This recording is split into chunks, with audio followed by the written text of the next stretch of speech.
player comfort. For race car drivers, Cool Shirts offers a driving cooling system for virtually every racing application. The multi-person cooling system is designed to meet the demands of the firefighter in rehab. Cool Shirts offers a variety of designs for anyone who gets hot. Cool Shirt, the worldwide leader in personal cooling systems. Race to your phone and become a winner. Discovery Parts is a veteran-owned racing and safety equipment company located inside Atlanta Motorsports Park in Dawsonville, Georgia. We take pride in being a reseller of the best of the industry to ChampCar teams and drivers. We know racing, love racing, and look forward to tomorrow to even more racing. Visit us at discoveryparts.com.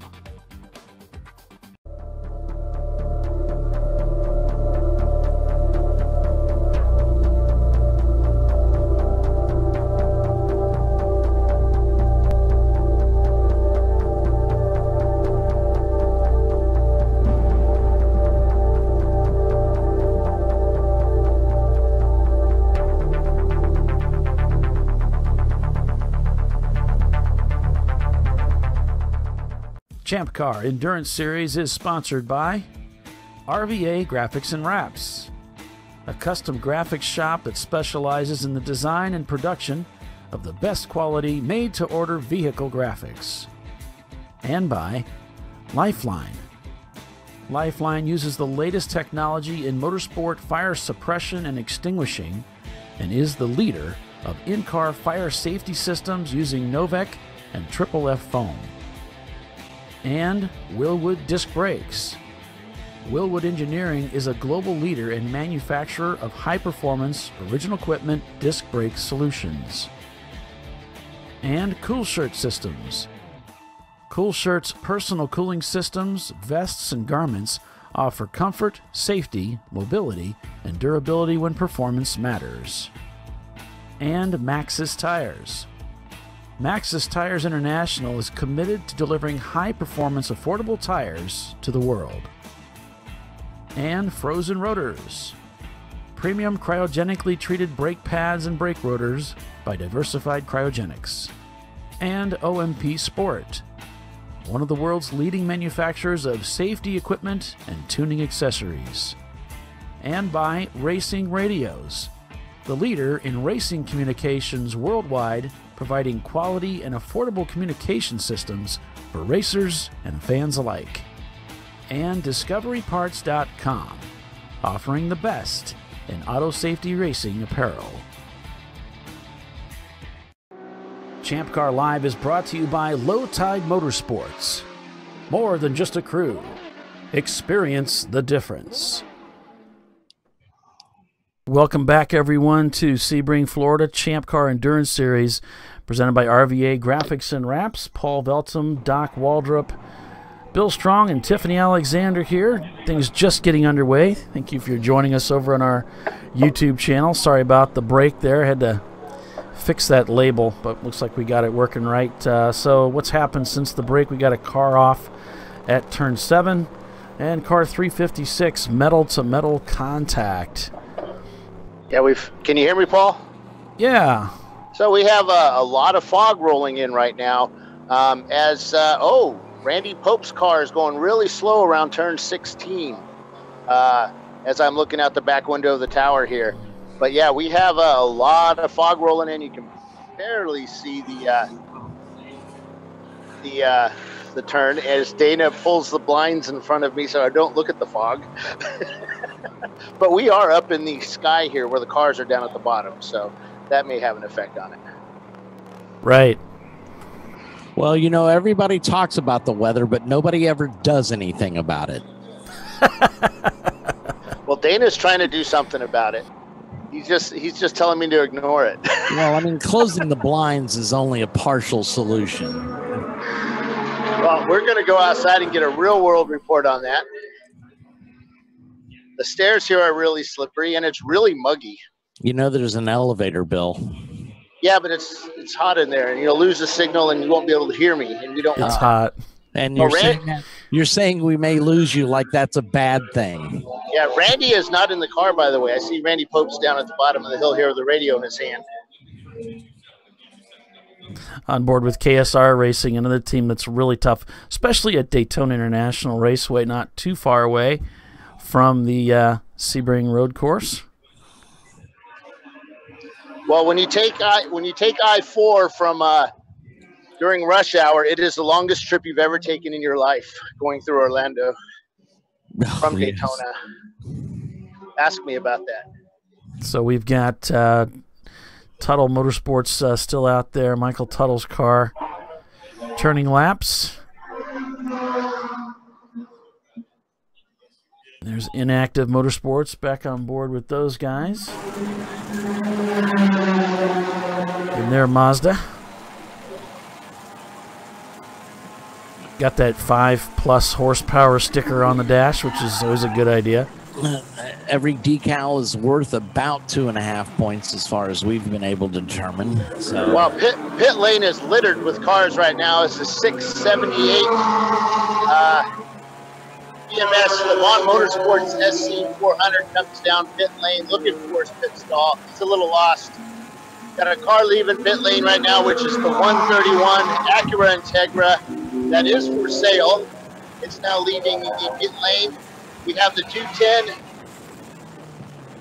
car on pit lane. They're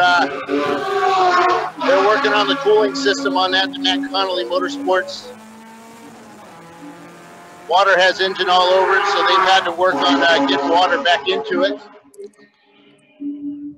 Looks like Ho-Chunk has moved up to 10th spot now, just turned their fastest lap time, a 2:37, so that car going faster and faster. They're not really on pace with the top running teams. You got Good, Bad, and the Ugly is just taking over the lead of the race. TLM Racing with the number 1 car in P2, Crowd Control in 3rd, Backwoods Racing in 4th, Team Salem Salt in 5th. TLM Racing, the 168 car, is down to 6th now. Level 1 Racing in 7th, GTD Racing in 8th. 9th just says number 233. I don't think we have proper information coming back. 233, I believe, is Never Start Racing, that Dodge Neon. Oh, okay. And as I said earlier, Ho-Chunk Racing is in 10th spot. Yeah, and I want to talk about the cars that are desperately trying to make this championship at Charlotte in April. And so we see a couple of those cars well up there. The BSI Racing, that Mazda Miata is up in 12th place. So those are two of the cars we're going to be taking a look at today to see if they can make that jump up into the top 75 cars that will qualify for the championship. 234, the 234 Neon just popped into pit row, and they're lifting the hood on that car as the 486 is already adding fuel to that Corvette, so it looks a little thirsty. Interesting. They looks like they may have had some cooling issues. They've got a big fan sitting on top of the engine as they're trying to cool stuff off. I made a mistake. I wasn't looking carefully enough. The Never Start Racing is the 233. The one that's not specified is the 223. Oh, right.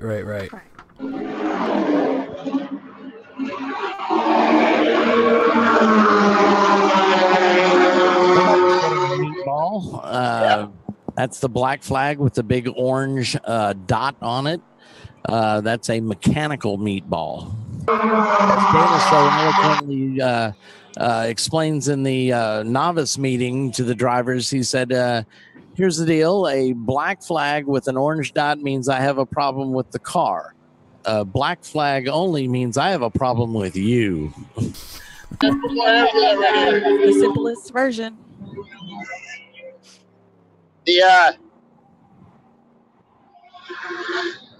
Good, Bad, and Ugly just set the fastest lap time of the race. They've carved it down to a 2:31.2. TLM, though, right on their heels, back just half a second, also turning a 2:31, and their fastest lap time so far today. Put more holes up in that front. Korn is telling me that they're working with a number of teams. They had several teams. Their transponder wasn't pinging.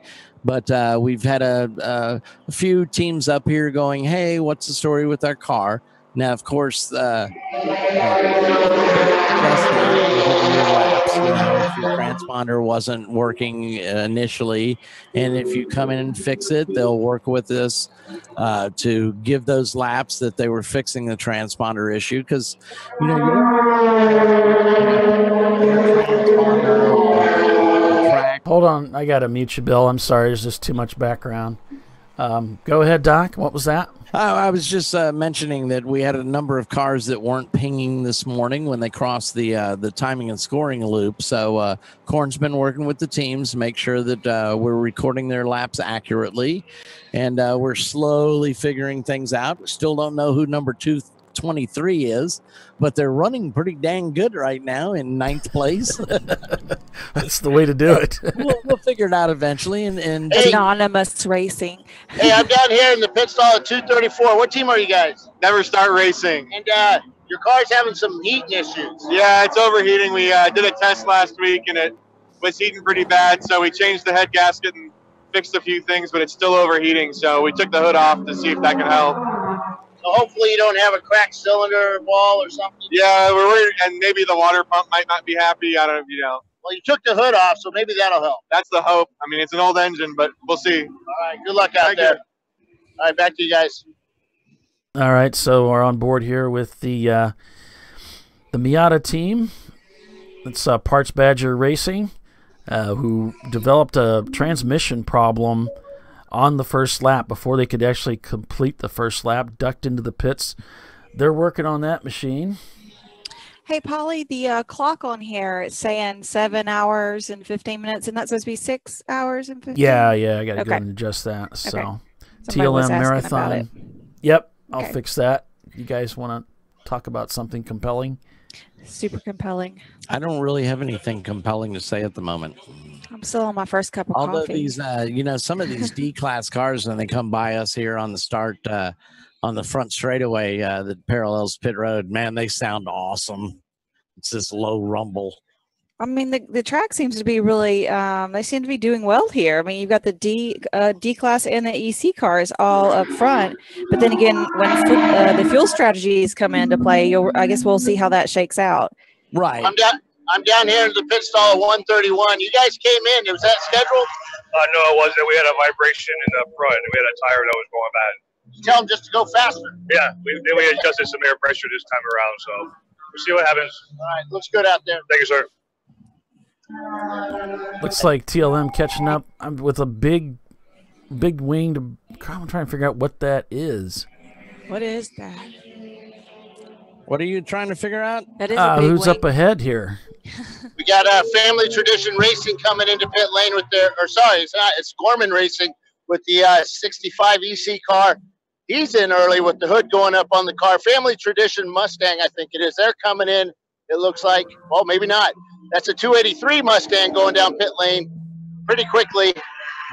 You might get a black flag for that guy. So the IVTEC 2.4 double over at Cam Honda from the Gorman Racing 65 cars in. Okay, Paulie, so you're talking about that black car with the big wing that's in the viewfinder right now of this car? Yeah. That PT Cruiser. Oh, okay. He's got the rear cargo area, I guess is what you'd call it. That's chopped off, and he's got like a pickup truck, with the sliding cover, to cover the contents in the bed. Well, he's got that on there, and that big wing sticks up off of there. Right. I see Lee commenting on that. Yeah, we can all hear you. Okay. And that's the number 4 car. They've got a number 4 on the as the car's number. I don't show him on my entry list. Okay. But I'm sure we're talking about our cars looking to move into the championship running Rotary Rocketeers. That's another one of those cars. They are currently running in 15th place. Crank Anchors Racing, another car that's looking to get a good finish to move into the championship. They're running in 18th place. Gorilla Sticker, that's another car that we highlighted that's trying to move into that Charlotte race. They are currently running in 23rd place. Level 1 doing their usual fine job here, running in 7th place. So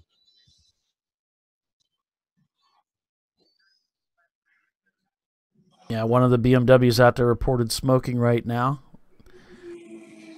Just labeled as black, so it doesn't really narrow it down too far. But when you start with 80 cars on the racetrack, it's hard. Yeah. Sometimes, and it's busy out there. So I'm down here in Salen's pit, and how are the two cars doing out there? Cars are running great right now. We're just kind of keeping pace with things and keeping up with the track and the other cars and having fun. So you guys drove all the way down here from your station in Ohio, right? Yeah, that's correct. We're based out of kind of North Canton, Ohio. Mr. Salen's from Buffalo. That's where Salen's Hot Dog is based out of. So a little bit of a drive, but it's fun to get out of the cold for a little bit. Did you have to convince everybody to go to Florida in the winter? Yeah, we had to twist some arms, No, it's been great, though. It's been a fun trip down here. So when do you expect the Porsche to pit? It's been a while since we ran this car, and especially here, it's been about 5 years. I honestly couldn't tell you. I guess when we run out of fuel, we'll come in. So does that car use just like regular pump 87? Yeah. Yep. Real? Oh, yeah, absolutely. Oh, okay. Yeah. He says that. He has a totally straight face when he says that. As our number one camera car comes down the pit lane here. So how do you expect that Porsche to do in this field? There's a lot of good cars out here. Seems like there's a lot of reliable cars, a lot of guys that run this track a lot. So we'll see. It's a long race. All right. Good luck out there. Yeah, thanks for that, Bill. It's good to talk to those guys. They're always those guys are really great. You just love seeing them come out. They bring these vintage RX-7s out and race them with us. And but this weekend we're treated to see the Cayman out there doing some laps with us. So just a great group of guys. If you haven't talked to them, you got to stop by their pit and have a chat with them sometime when they're not slammed.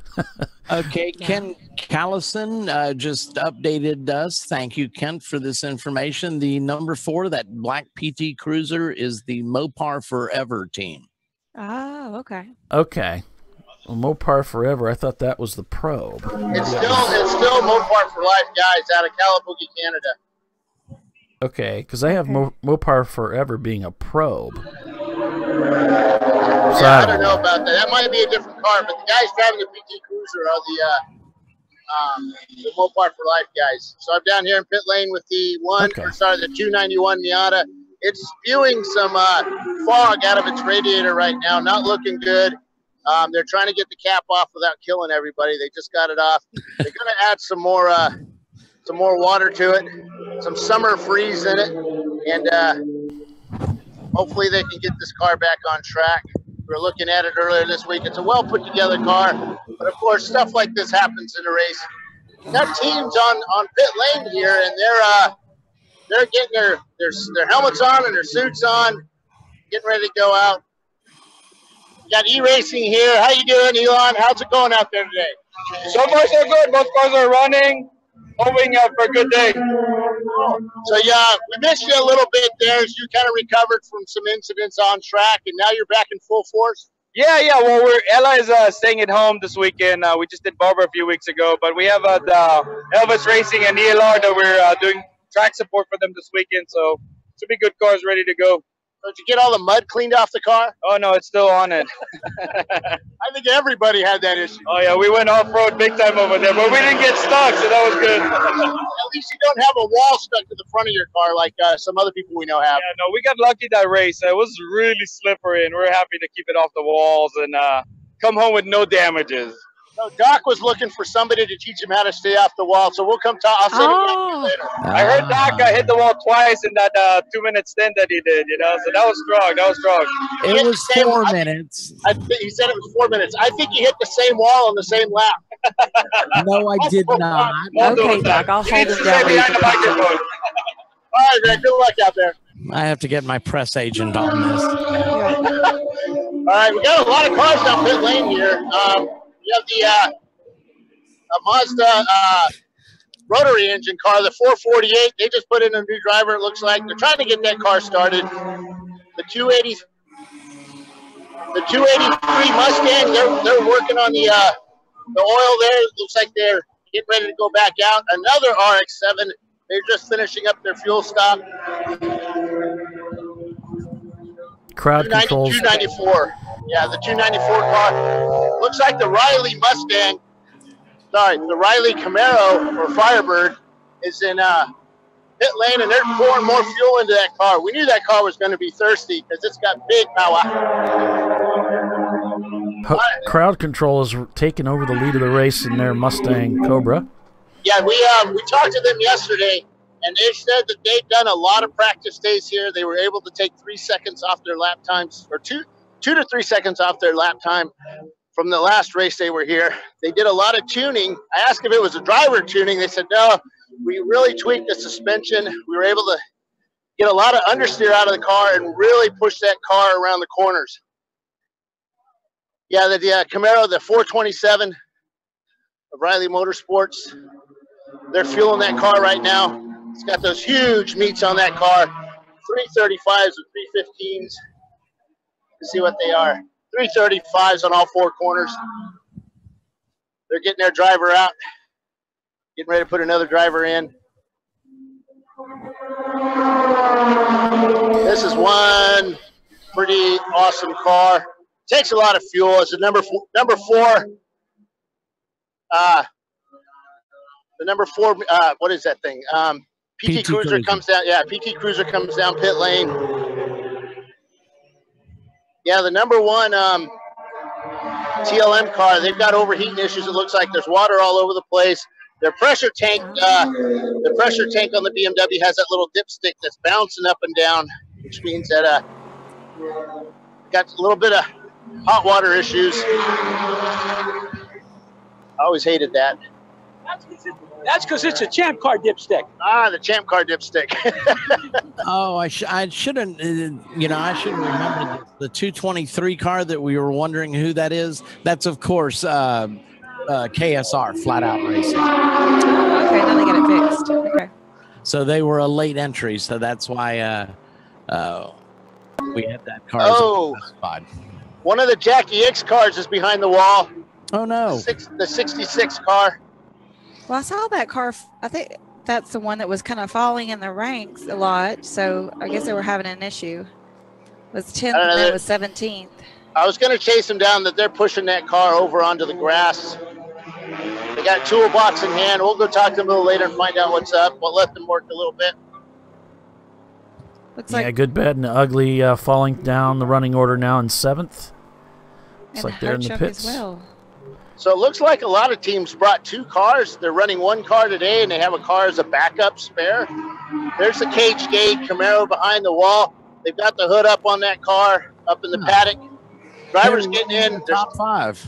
They've got a guy on the phone with a computer, so it most likely is a fuel issue. But they'll get that car fixed. Those guys are good. It's a 367 Neon. Comes down pit lane.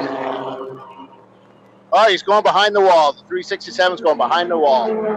That's a good-looking, great Neon. Still has all its body panels, unlike a lot of these guys. That's Tortured Tires Racing. All right, so just a minute ago, Tiffany reported Ho-Chunk falling down the standings, and then our Race Hero feed refreshed, and now it shows them back up in 8th spot, where they probably should be. Okay. Yeah, So I'd like some to- update there. I'd like to report some news down here on pit lane. Bill Riley is checking tire pressures. Bill Riley is working. Unlike the other Bill.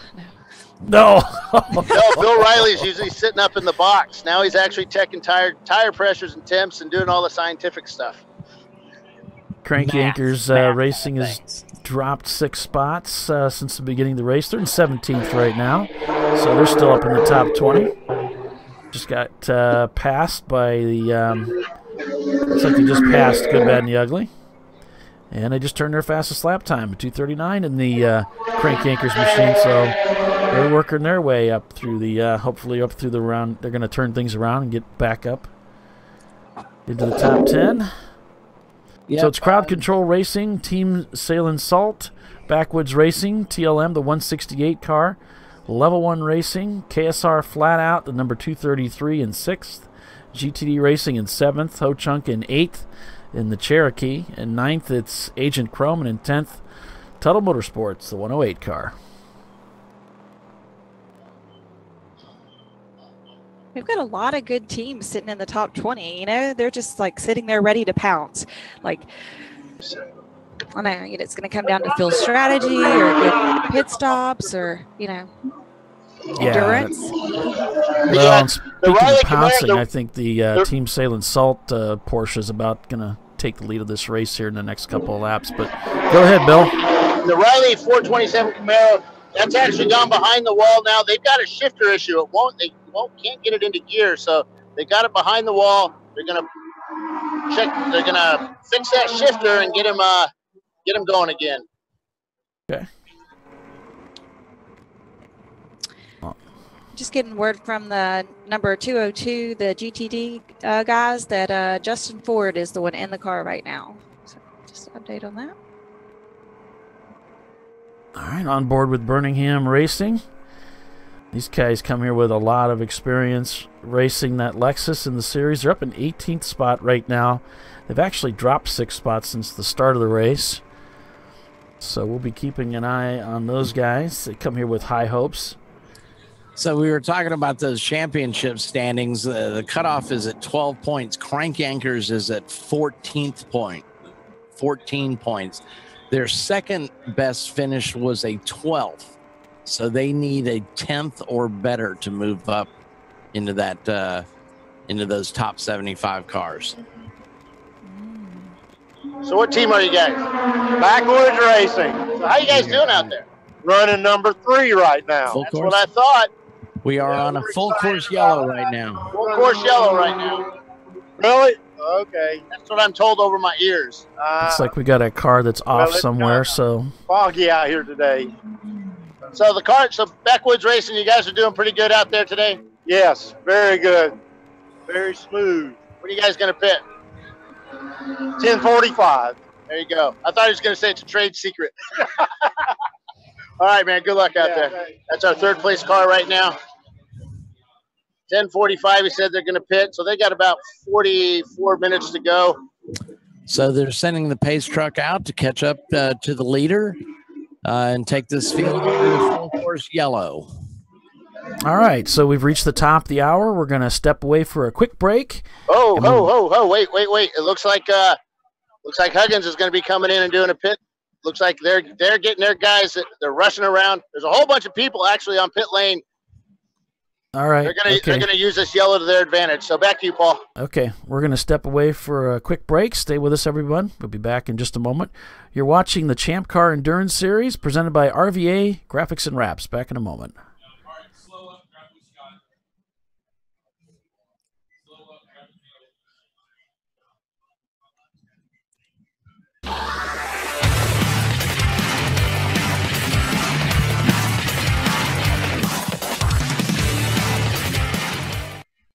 Frozen rotors from Diversified Cryogenics deliver increased performance and a higher level of safety while significantly reducing braking system costs. Our proprietary 60-hour cryogenic process permanently and dramatically improves the usage life and stability of brake rotors, creating a distinct advantage in tensile strength, abrasive wear resistance, and rotor longevity. Frozen rotors. It's the cost-saving solution for better braking performance.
Lifeline USA is a leading manufacturer of onboard fire suppression systems. Lifeline's continuous commitment to research and development ensures that we supply the most innovative and cutting-edge products available. Used by the majority of the world's motorsport championship-winning teams and constructors, Lifeline has a proven history of success.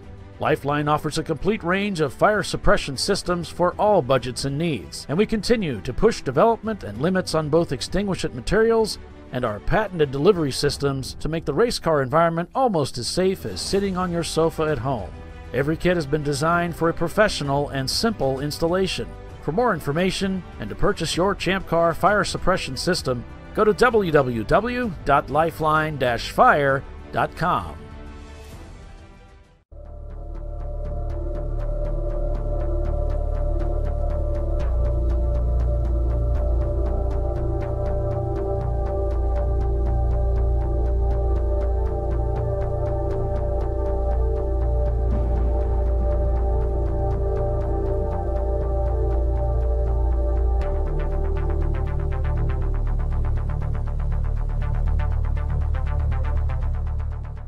Discovery Parts is a veteran-owned racing and safety equipment company located inside Atlanta Motorsports Park in Dawsonville, Georgia.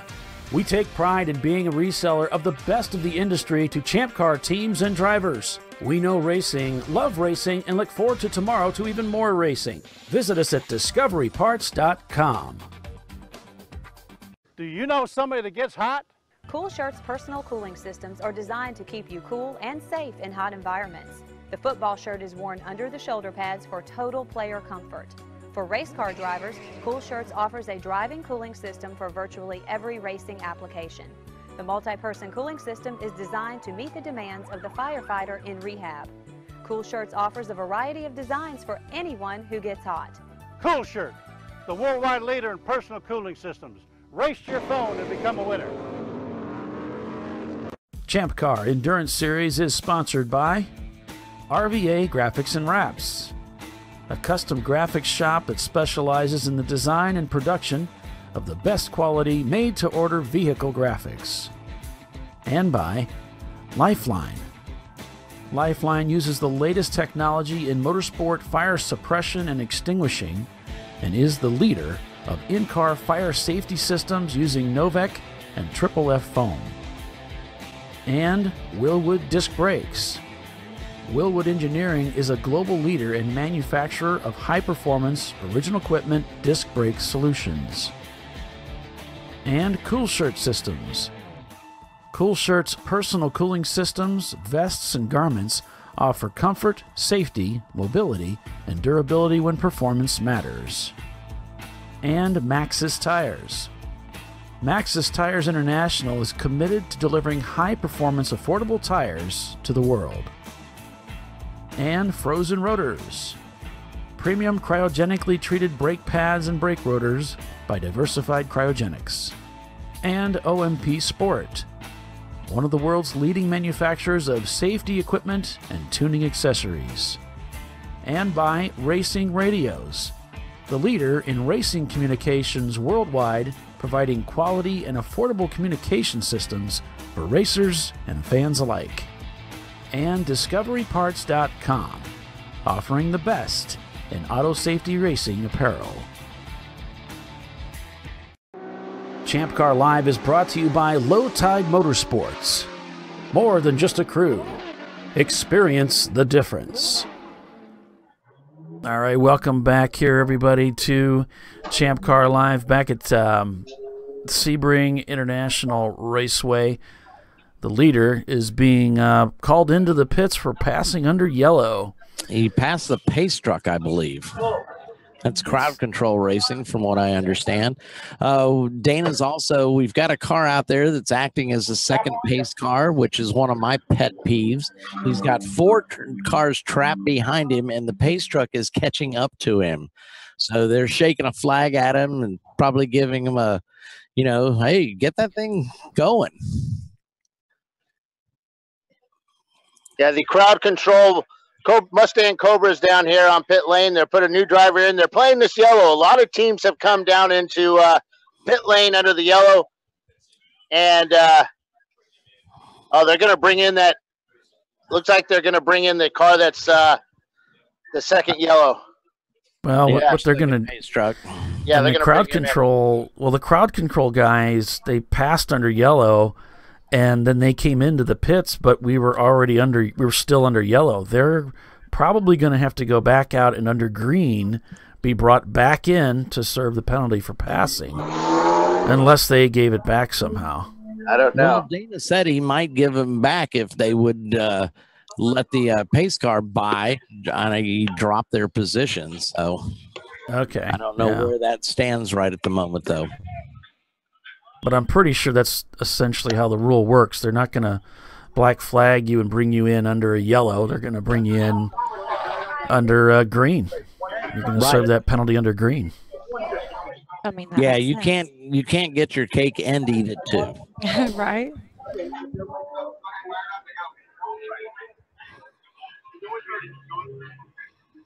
So full course caution here. Looks like new driver being buckled into the Birmingham 2 machine. Looks like the low chunk is still out on the racetrack. KSR's brought their car in too. Looks like they're plugging in a new driver. I think that's supposed to be Chris Huggins going in the Birmingham car. TLM machines out, still on the racetrack. They have not taken advantage of this yellow. Kind of falling at an odd time, unfortunately. It's 10 o'clock in the morning. We've only been on track for an hour and 9 minutes. Yeah. So, of course, it being a 7-hour race, ideally, you want to go 2 hours. But if you can grab a quick yellow here, right, and get your car fueled up, now you've got 2 more stops to the end of the race, theoretically speaking, if you can go those 2 hours.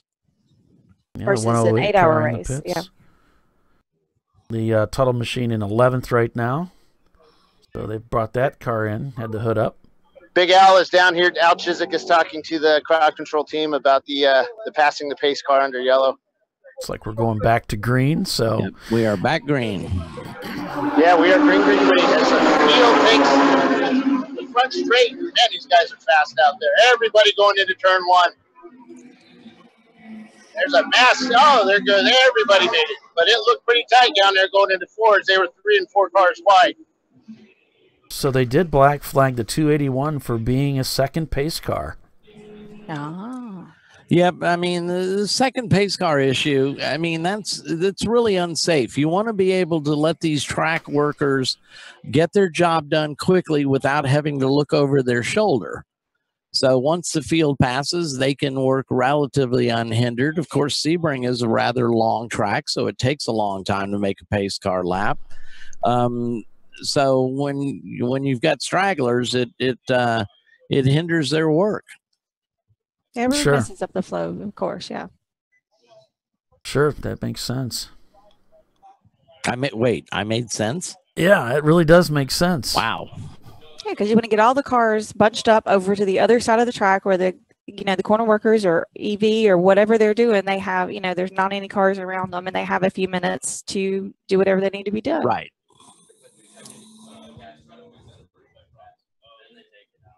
It's just safer for everybody.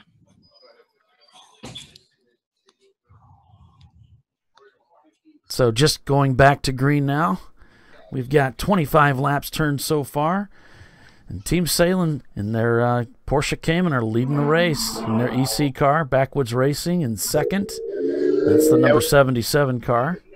TLM Racing is third. What's that, Bill? So we got the Ethan Lowe Racing E30 down here. They're working on the throttle on that car. They had a really big miss on it. And now it looks like they were able to fix that miss. And they're working on the throttle body. Like a boss, the 320. Yeah, Ethan came up here to control and ask if he has a Windows-based running Windows 10. They could use a laptop to help with that car. 28's in pit lane as well. That's one of Elon's cars. E36. They've got that car up on the left side. Looks like they're looking at the bearing side. And the 151 Acura Integra. We're looking out in back of the track, turn can you not hear me? under heavy fog and turn 17 under very heavy fog. he not hear me?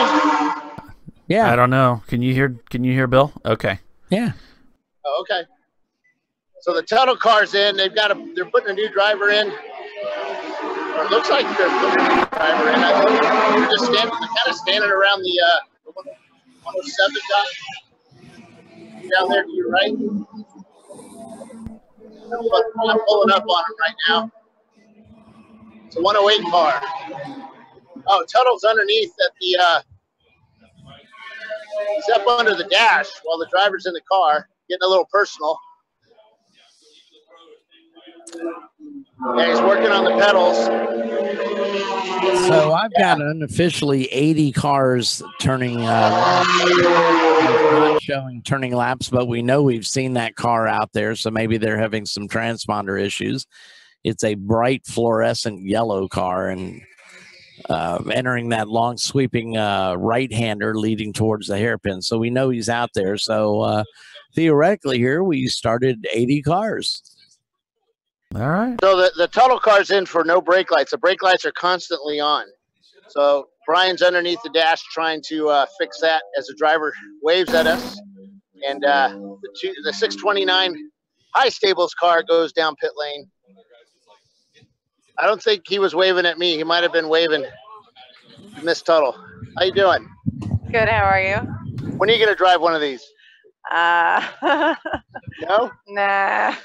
Not your thing? It is, but I gotta wait till my kids grow up a bit. Oh, okay. They're little still. They need mommy, so it's too much risk to have daddy and mommy in the car. So, you get a little afraid with him out there? No, only because he's been doing this for such a long time. Since a young kid, he's been riding motorcycles and stuff like that. So he knows what he's doing.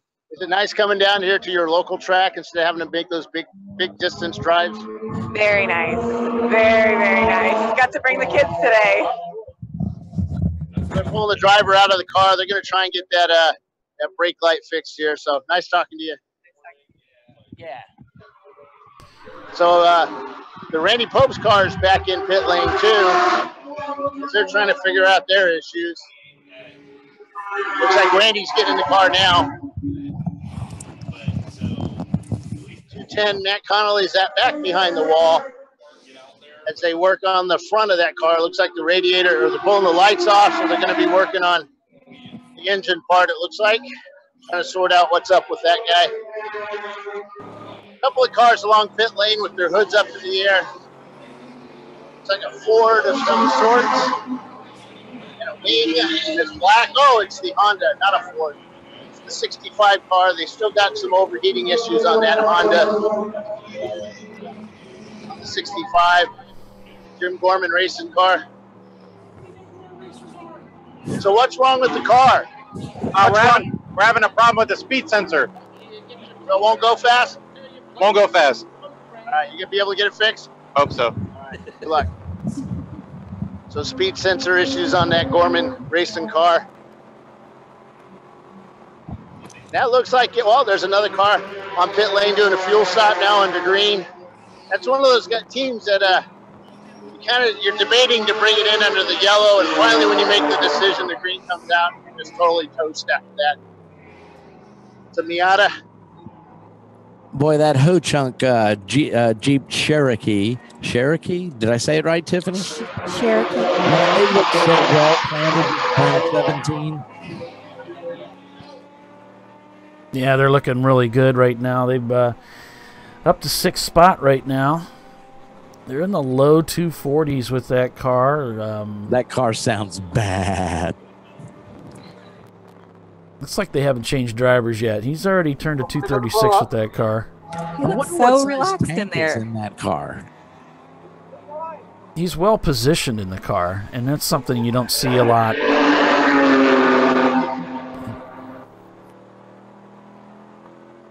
Tuttle had to get up underneath the dashboard of his car, and he kind of got stuck. It's hard to do that when you have sidebars on your doors. Oh. And yeah, so they had to actually pull him out of the car, which everybody along pit lane was watching and kind of chuckling. Some contact between the Jeep Cherokee and one of the other competitors, wheel-to-wheel contact there. Yeah, the 999 car has just pitted. Looks like it's a is this a scheduled pit stop? Is this a scheduled pit stop? Yeah, gas. Yep, fuel stop. Hi, Mark Racing. Yep, EC. One of the 200 EC cars we have here this weekend.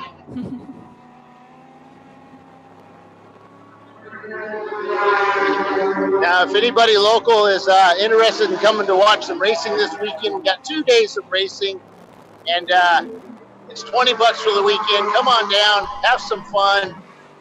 It's kind of nice out here. It's a little humid, but not that bad. Speaking of watching this race, we stopped for fuel last night on our tow down here in the Jim Mountain Special number 46, and so the guy saw they have an open trailer. So this older gentleman, about 80 years old or so, said, "Where are y'all racing this weekend?" I said, "Oh, we're at Sebring." He says, "Oh, that's really cool." He says, "You know, my wife and I went on our honeymoon in 1961 to the Sebring 12-hour." And it's like, man, that's seeing some history. What a cool idea. Yeah.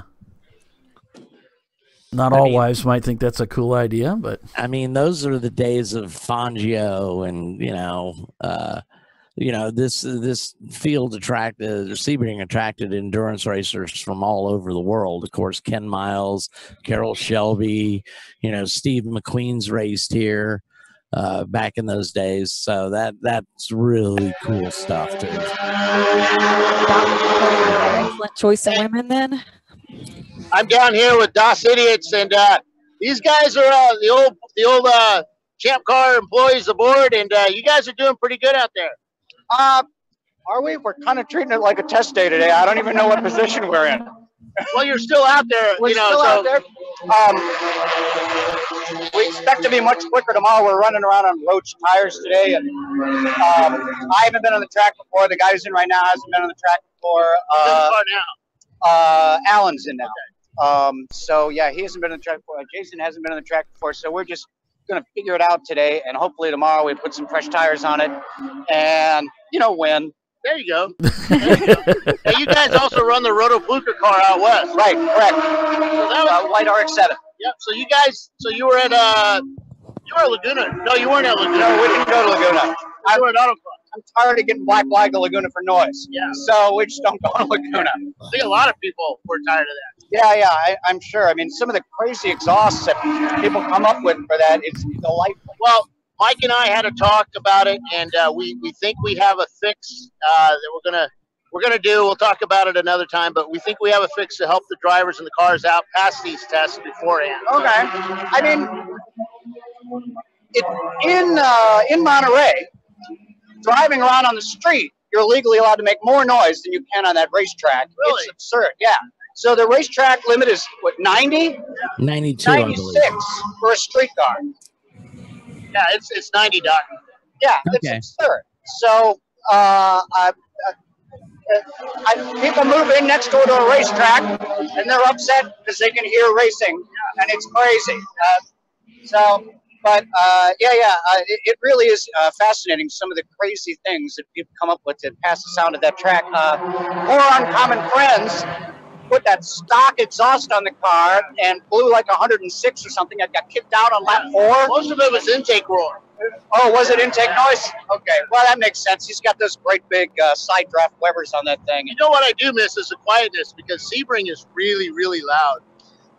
It is, and I think a lot of that is a reflection. Yeah, it's a reflection off the garage. Yeah, exactly. And these walls right here. I got it standing over there a little bit ago. I'm like, oh, this isn't so loud. Yeah. When you stand here and you have got to shout at everybody in order to have a conversation.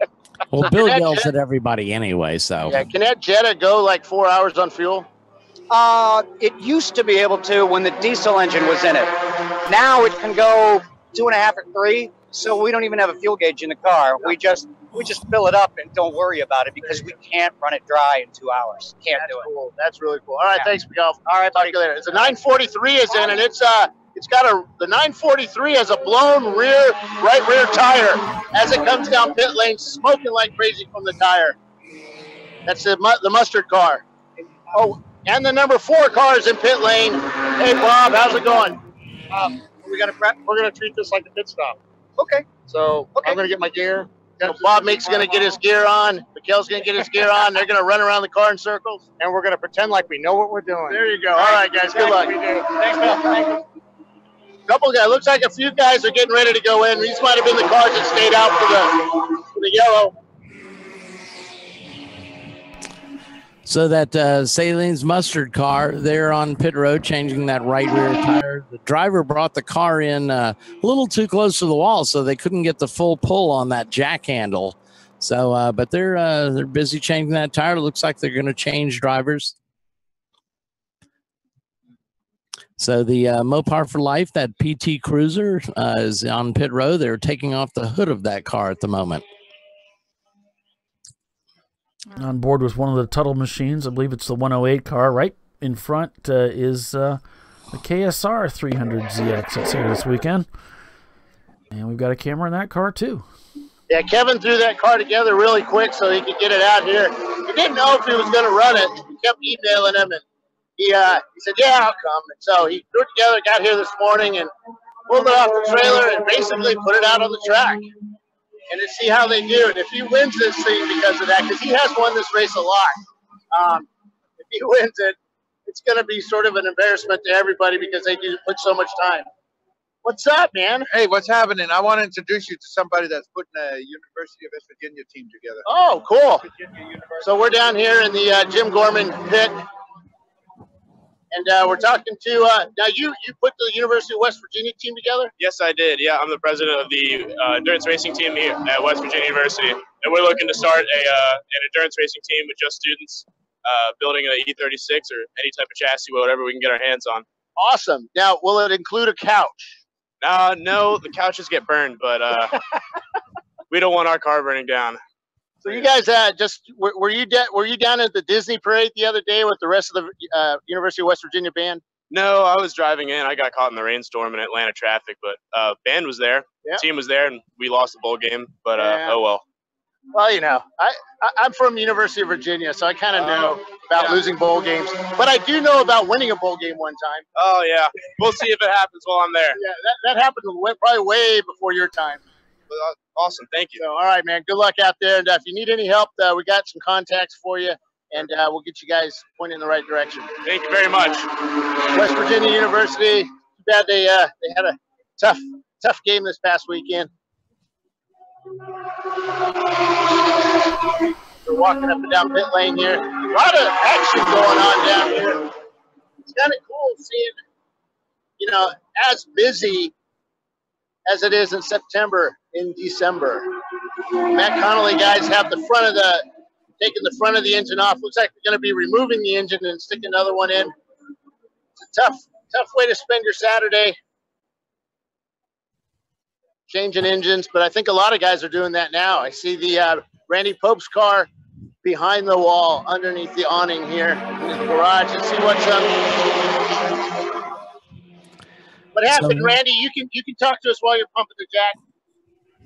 We lost boost. It's the same problem we had the last race. The chief mechanic, me, probably should have gotten in there and Loctited the actuator. It just came unscrewed. So you just got to put it back in with some glue and some tape, and you'll be all right. Glue and tape would be a good idea. There you go. Yeah, it should be okay. All right, man. Quick. Thanks, Bill. We'll talk to you a little later. Happy to be here. You too, man. That's a nice guy. It's loud down here. Sorry, I missed the end of that. So I want to give a shout out to John Allen Special. They have moved into the top 20 in that number 46 BMW 325 IS. I continue to cheer that car on, number one, because if they fall out of the race, they are my ride home. Looks like we got a car reported off track in turn 12. It's orange. That's all we know.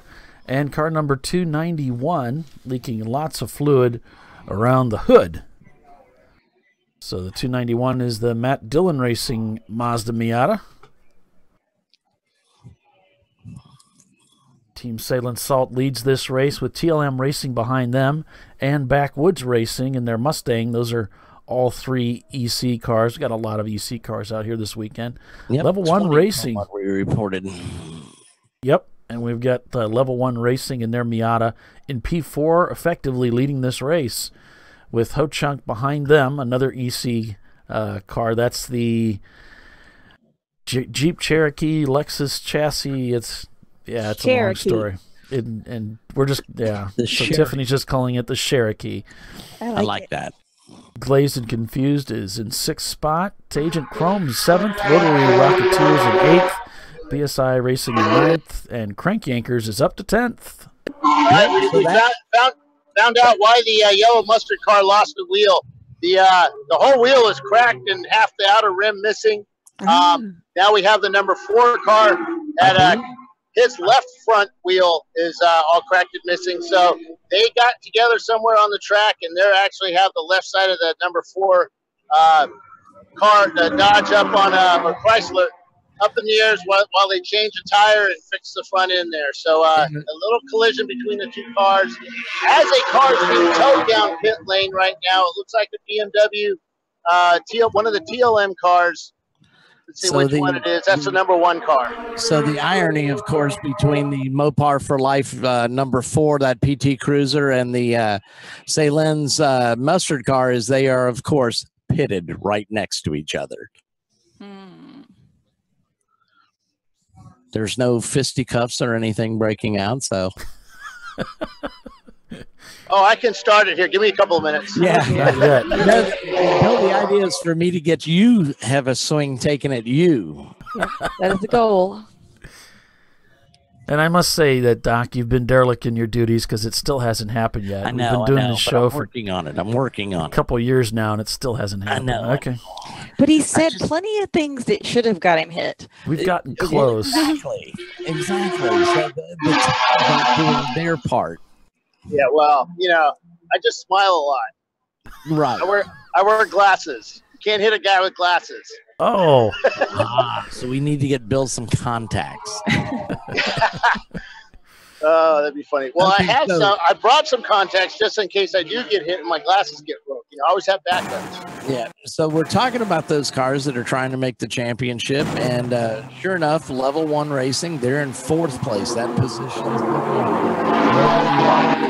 8th place. That puts them up there. BSI Racing, and of course all these teams are going to move up. We've got 4 EC cars ahead of them, so they are not eligible for the overall win, so those numbers get bumped up. We've got Crank Yankers in 10th, so those teams are all looking pretty good right now. Of course, we still have several hours to go, but it's a good start for them. Yeah, there's a lot of teams out here this weekend, Doc, that are thinking about just that. Hey, they're here for points. I'm down here with the 414. So, what happened with the transmission on here? I'm sorry? What happened to the transmission? It was stuck in gear. So you guys have put in a new transmission, right? Yeah. Well, they should be finishing that up in just a few minutes. We'll let them get back to work.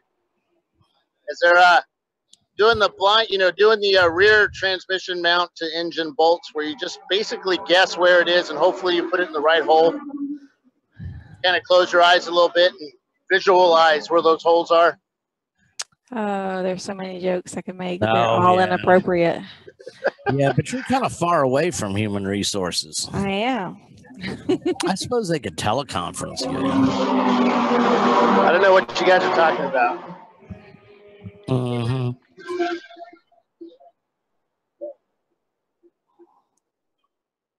Oh, okay. Well, that's good. All right, cool. Well, they're also behind a wall, too, so let me look. We're on board with the KSR machine, and they got a pretty good battle here going with the Mitsubishi of Tuttle Motorsports. These guys are just kind of going back and forth. They got a good race going on, which is what I always envy when I see it, because it looks like so much fun. But I always hope I'll get in a good race with somebody. Yeah. There they go past them. And we've got cameras in both cars, so we can kind of follow along with them here as they're working their way around the track. Yeah. He's going to try to get him back.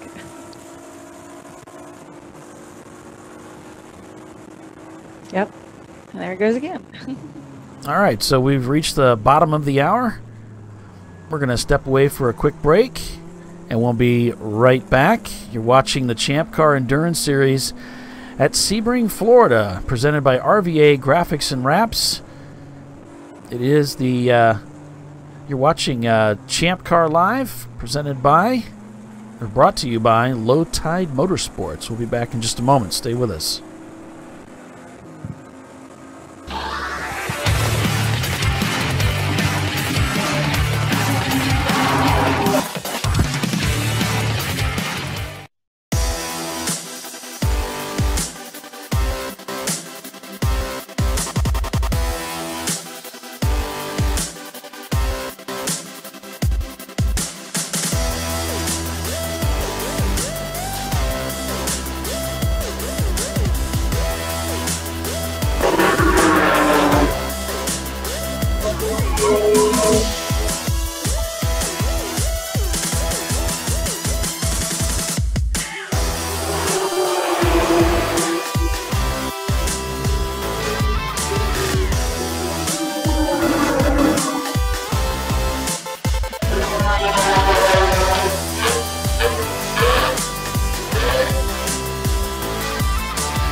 In 1977, Bill Wood set the standard for high-performance brakes. Today, every Willwood product is born from racing technology and is proudly manufactured in the USA. Engineered, designed, rigorously tested to deliver unsurpassed control on and off the track. Whether it's for cruising or absolute performance, Willwood has an application for the ultimate stopping experience. Race-proven, street-ready, drive Willwood. Lifeline USA is a leading manufacturer of onboard fire suppression systems. Lifeline's continuous commitment to research and development ensures that we supply the most innovative and cutting-edge products available. Used by the majority of the world's motorsport championship-winning teams and constructors, Lifeline has a proven history of success. Lifeline offers a complete range of fire suppression systems for all budgets and needs, and we continue to push development and limits on both extinguishant materials and our patented delivery systems to make the race car environment almost as safe as sitting on your sofa at home. Every kit has been designed for a professional and simple installation. For more information and to purchase your ChampCar fire suppression system, go to www.lifeline-fire.com. Do you know somebody that gets hot? Cool Shirt's personal cooling systems are designed to keep you cool and safe in hot environments. The football shirt is worn under the shoulder pads for total player comfort. For race car drivers, Cool Shirts offers a driving cooling system for virtually every racing application. The multi-person cooling system is designed to meet the demands of the firefighter in rehab. Cool Shirts offers a variety of designs for anyone who gets hot. Cool Shirt, the worldwide leader in personal cooling systems. Race your phone and become a winner. Discovery Parts is a veteran-owned racing and safety equipment company located inside Atlanta Motorsports Park in Dawsonville, Georgia. We take pride in being a reseller of the best of the industry to ChampCar teams and drivers. We know racing, love racing, and look forward to tomorrow to even more racing. Visit us at discoveryparts.com.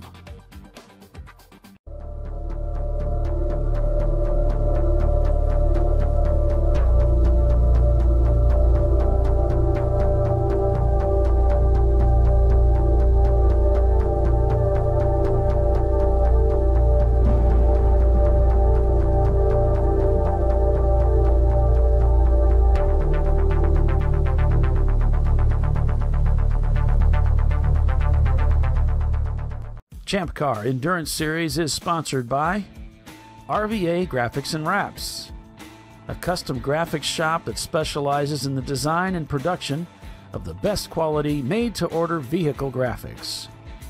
And by Lifeline.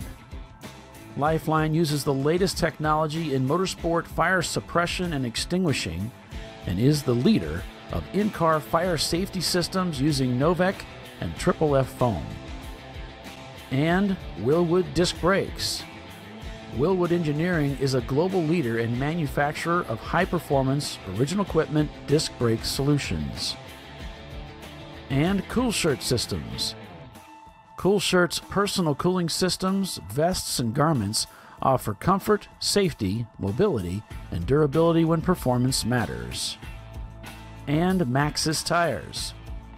Maxxis Tires International is committed to delivering high-performance, affordable tires to the world. And Frozen Rotors. Premium cryogenically treated brake pads and brake rotors by Diversified Cryogenics. And OMP Sport, one of the world's leading manufacturers of safety equipment and tuning accessories. And by Racing Radios, the leader in racing communications worldwide, providing quality and affordable communication systems for racers and fans alike. And DiscoveryParts.com, offering the best in auto safety racing apparel. ChampCar Live is brought to you by Low Tide Motorsports. More than just a crew. Experience the difference. Paul Veltsum, Doc Waldrop, Bill Strong, Tiffany Alexander here with you on ChampCar Live, presented by Low Tide Motorsports. We're here at Sebring International Raceway. It is the ChampCar Endurance Series, presented by RVA Graphics and Wraps. TLM has pulled behind the wall one of their cars. We get a report the number 3 car was hit on track. Looks like they had stopped on the back straight. So they brought that car in, and they'll be assessing the situation there. That for them.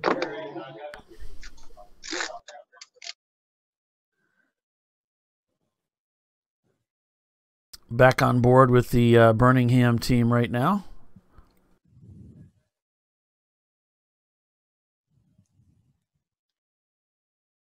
And they've already done an early driver change. That's Chris Huggins in the car, I believe. Our leader is in the pits right now. It's Team Salin Salt. And they've dropped down to third now as they've come into the pits, with Backwoods Racing now taking the lead of the race. There hasn't really been a lot of drama so far in the race this morning. Of course, we're just getting started. 36 laps turned out here on this 3.5-mile road course. Parts Badger, probably the most interesting news of the morning, as their transmission failed on the opening lap of the race. And we had our leader passing under yellow at 10 o'clock, crowd control racing in their Mustang when we had our first full course caution of the day. They served that penalty, apparently. They're down in 8th spot right now. Crank Anchors up to 7th spot. Strong showing for them early in the race this morning. So it's Backwoods Racing, Level 1 Racing. Looks like Ho-Chunk has moved into the pits. Hey, guys. Yeah. Hey, so I was just outside. The fog is completely lifted out of turn 17. Turn 16 still looks a little soupy, but we were back there, and the 107 Tuttle machine came in on a rollback. So don't know what their problem is, but the 108's still out there. Yeah, that must have been the report that we got from the tower regarding a car that was off, that was orange. So that must have been what they were talking about. And, of course, Brian Tuttle is a huge Cleveland Browns fan, so that car is indeed orange with a brown stripe and a white stripe on it. So that makes sense. So Ho-Chunk comes in for their first pit stop. I don't know if these guys are not regular ChampCar racers, are they? Did they come out of the Lemon Series? They did indeed come out of the Lemon Series. They've raced 2 races with them. I think most recently at South Carolina Motorsports Park, I believe. But Ben Dawson, who's with Winsome Racing, he races with us. He said that car is bad fast, and it sounds awesome. He's got side tubes that are about 4-inch collectors running down the side of the car in place of these floorboards that would normally be on a Jeep Cherokee. I gotta like his helmet there with the Wile E. Coyote stickers on it. That's so appropriate, isn't it? And Rick B over on our YouTube channel said he was looking for the team name of the veteran team, and then he said he found it. It's Palm Tree Racing. Oh, okay. Which I remember looking through the information here that I have, and I remember seeing Palm Tree. They're running a 85 Porsche 944. That's the number 246 car that's out here this weekend. But yeah, right now we've got Backwoods Racing leading the race with level 1 in P2 in the A-Class car. Now they are the effective leaders of the race because the EC cars are pulled out. Those cars are not in contention or do not qualify for the overall win. So effectively, level 1 racing is leading the race in their Miata. Yeah, and that's one of the cars, of course, that is trying to get in the championship race at Charlotte. We pitted next to their garage next to them at NCM. Really, really nice guys. It's a very fast and very well prepared Miata. So they've got numerous top 5 finishes. So it's not surprising to see them up in front. They've run good here. Well, and of course everybody's nice to you, Doc, because you're just a great guy. I am telling you. That is true. There's just so much, they just people. My publicist he's doing a great job. I'm not going to give him a raise, but on board with KSR, they put on kind of a good show for us. We watched them racing with the Total Motorsports guys in the 108 car. So I'm getting word from the Cage Gauge Camaro guys, the 386, that they had an issue with the rocker arm, but they have gotten that fixed and they are getting back out on track now. They're a little disappointed with that, but, good start to the morning. Well, Dave was up here just a few minutes ago. He took some of your sheets to get in touch with us here at ChampCar Live. If you want to give us updates on your team, we would appreciate it. It helps bring depth to the broadcast. Yes, it does. And if there's one thing that we're known for, it's being shallow. Yes, exactly. Extremely. And juvenile. Yeah, so glazed and confused, not turning laps right now. We've got Ho Chunk has crossed the timing loop for the pits, as you saw earlier, so we know they're in the pits. So we'll keep an eye on those guys. They are currently in P7, so they're already in the top 10 with that car. We've got Ketron Racing. We really haven't talked about them too much. They're up to 8th spot in that B-Class car, and they've passed 44 cars. They get up there. But the KSR cars passed 65 cars to get to P12. Wow. Not surprised at all. Pretty amazing. Now, if they start at the back of the pack today, that means they'll probably start up front tomorrow, right? Right, absolutely. Which would be, I'm sure they're looking forward to tomorrow, too. Yeah. Aren't we all? They asked Red Skelton how he did it all these years, and he says, when I wake up in the morning, I open my eyes. If I don't see flowers and I don't smell candles, I get up. Okay. That's awesome. So Richard reporting to us over on our Facebook feed.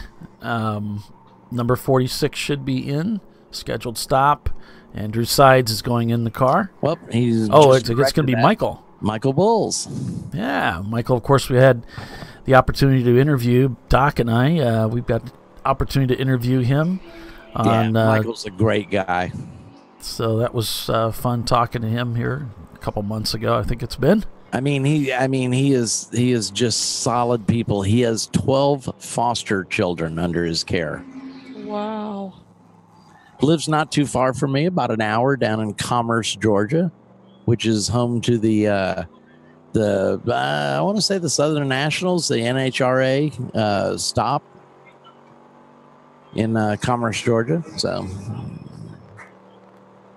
by the way, if you want to come out and see the race, $20 will get you into onto pit lane, and it's free to go anywhere else and watch. So come on out. Yeah, Sebring's a great place to watch the race. There's plenty of open areas out here. There's thousands of people out here watching the race with us today. The infield is just covered with people partying it down. Oh, wait, that's the 12 hours I'm thinking of. Yeah, we're going to do 14. Yeah, exactly.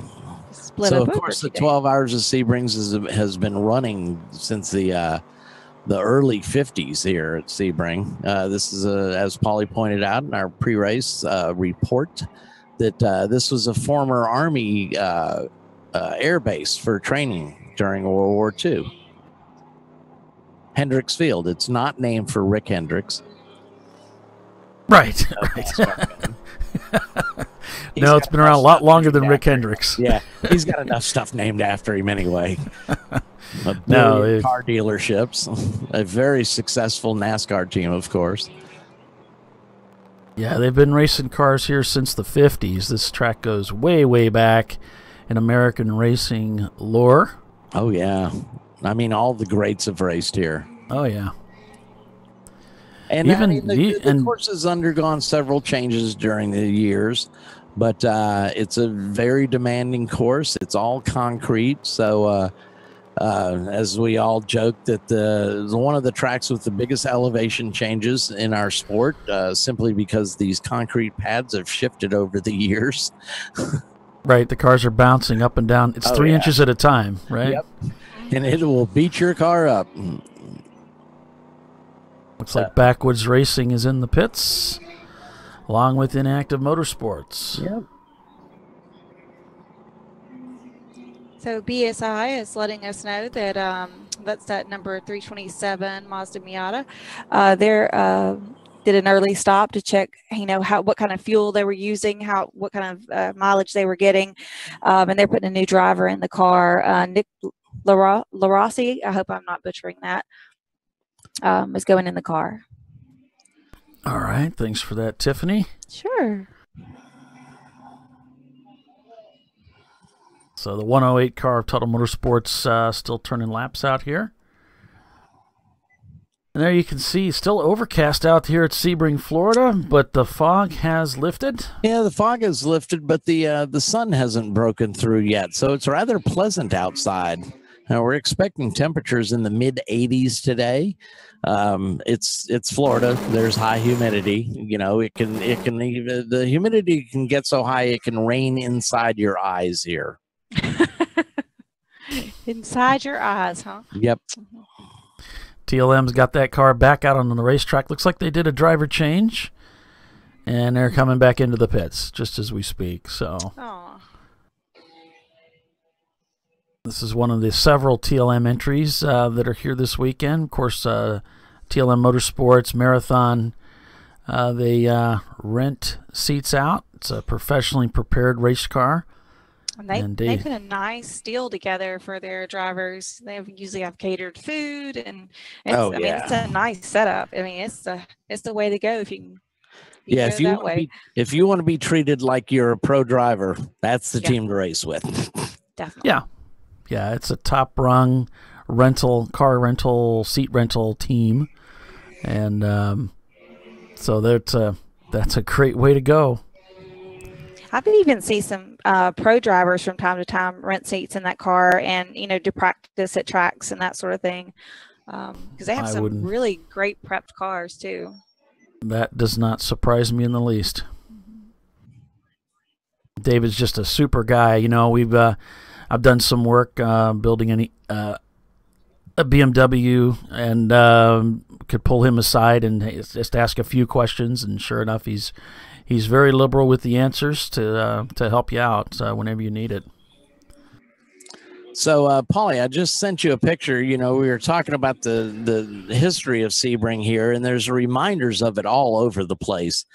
So I just sent you their Hall of Fame listing that's listed on the side of their building, and it reads like a who's who of sports car racing. I mean, it does.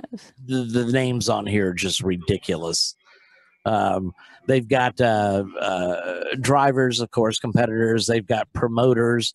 They've got officials, and then they have manufacturers and teams, and even a journalist. So we all, of course, will be lobbying heavily to be listed under the journalists. Of course. ChampCar Live. They probably, since we're also instantly recognizable and famous, they probably want to list us individually. Mm-hmm. I can't imagine any other way, but of course, everybody knows about ChampCar Live. They should, yeah.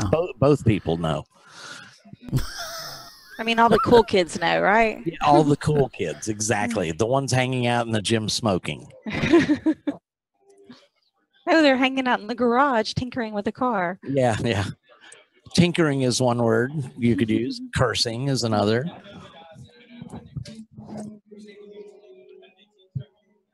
There's that. There's the image that Doc was talking about earlier. The Hall of Fame, Wall of Fame, I guess they call it.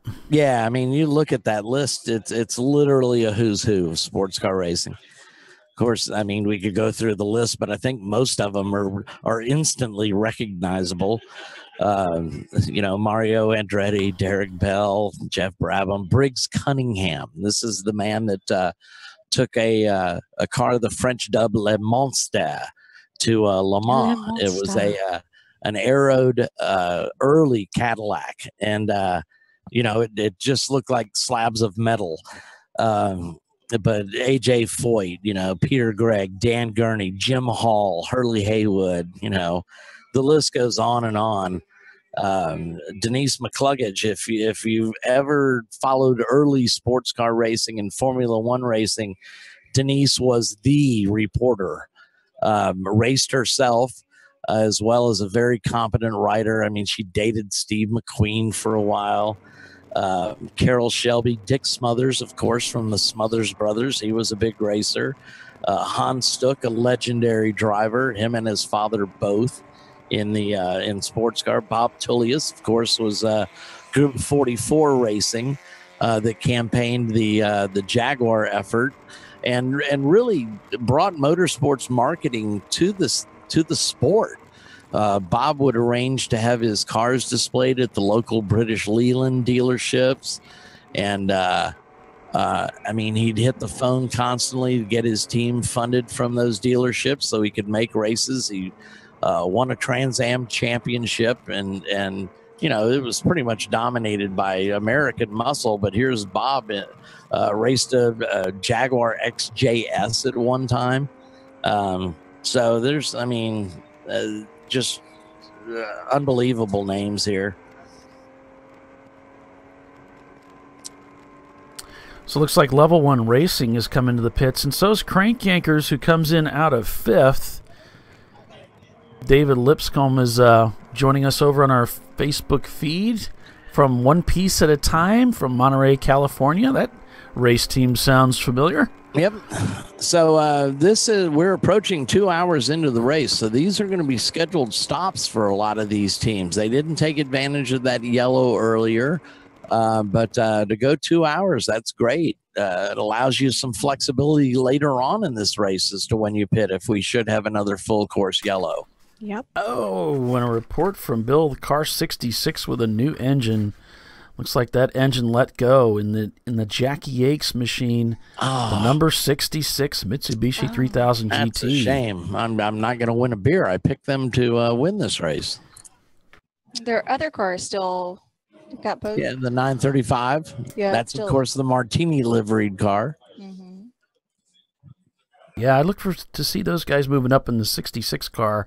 Just always seems to be the car that's up in front. So that's a tough break for those guys.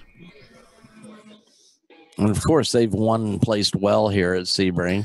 Oh yeah, they're so tough out here. Yeah, and of course, I mean that Team Jackie X and that they've been around since almost the very beginning of the what's now known as the ChampCar Endurance Series. I mean, they raced at Rockingham back 10 years ago.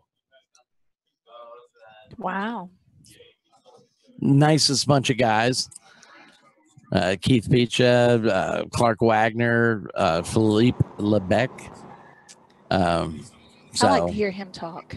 Oh yeah, it's awesome. I talked to him last night because I'm trying to talk him into going to the Amelia Island Concours d'Elegance in March.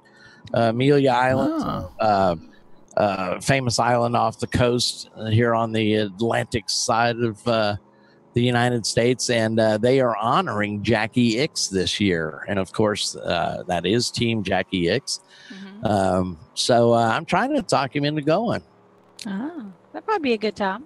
Yeah, March is a little light on our schedule before we dive into a heavy April with Daytona and Charlotte right in within 2 weeks of each other. And of course, Charlotte's going to be our championship this year. Daytona, of course, always draws a huge field of ChampCar racers. We're already well on our way to selling out that race yet again. Highest number I think I've seen of cars starting Daytona with us is 128. Wow. That's a lot of cars on course at the same time. Yeah.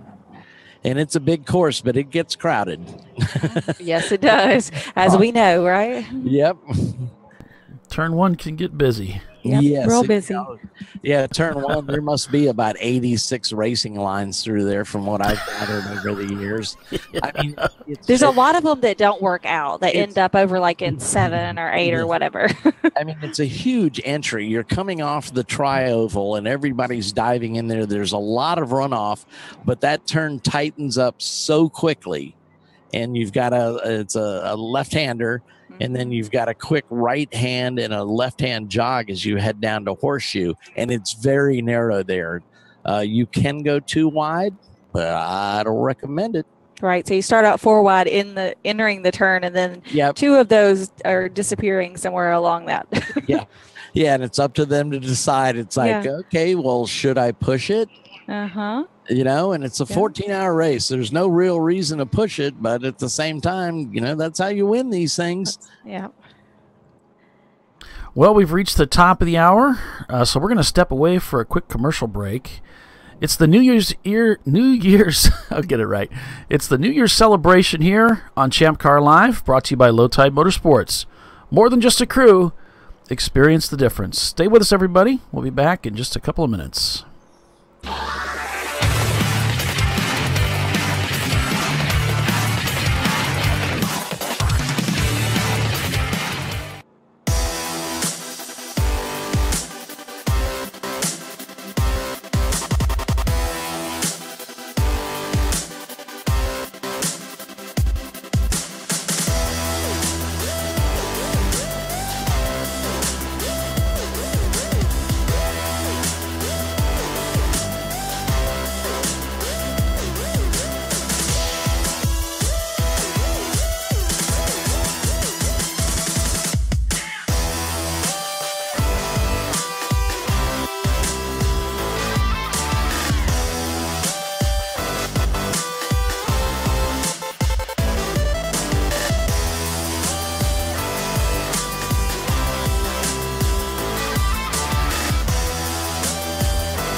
In 1977, Bill Wood set the standard for high-performance brakes. Today, every Willwood product is born from racing technology and is proudly manufactured in the USA. Engineered, designed, rigorously tested to deliver unsurpassed control on and off the track. Whether it's for cruising or absolute performance, Willwood has an application for the ultimate stopping experience. Race-proven, street-ready, drive Willwood. Lifeline USA is a leading manufacturer of onboard fire suppression systems. Lifeline's continuous commitment to research and development ensures that we supply the most innovative and cutting-edge products available. Used by the majority of the world's motorsport championship winning teams and constructors, Lifeline has a proven history of success. Lifeline offers a complete range of fire suppression systems for all budgets and needs, and we continue to push development and limits on both extinguishant materials and our patented delivery systems to make the race car environment almost as safe as sitting on your sofa at home. Every kit has been designed for a professional and simple installation. For more information and to purchase your ChampCar fire suppression system, go to www.lifeline-fire.com. Do you know somebody that gets hot? Cool Shirt's personal cooling systems are designed to keep you cool and safe in hot environments. The football shirt is worn under the shoulder pads for total player comfort. For race car drivers, Cool Shirts offers a driving cooling system for virtually every racing application. The multi-person cooling system is designed to meet the demands of the firefighter in rehab. Cool Shirts offers a variety of designs for anyone who gets hot. Cool Shirt. the worldwide leader in personal cooling systems. Race to your phone and become a winner. Discovery Parts is a veteran-owned racing and safety equipment company located inside Atlanta Motorsports Park in Dawsonville, Georgia. We take pride in being a reseller of the best of the industry to ChampCar teams and drivers. We know racing, love racing, and look forward to tomorrow to even more racing. Visit us at discoveryparts.com.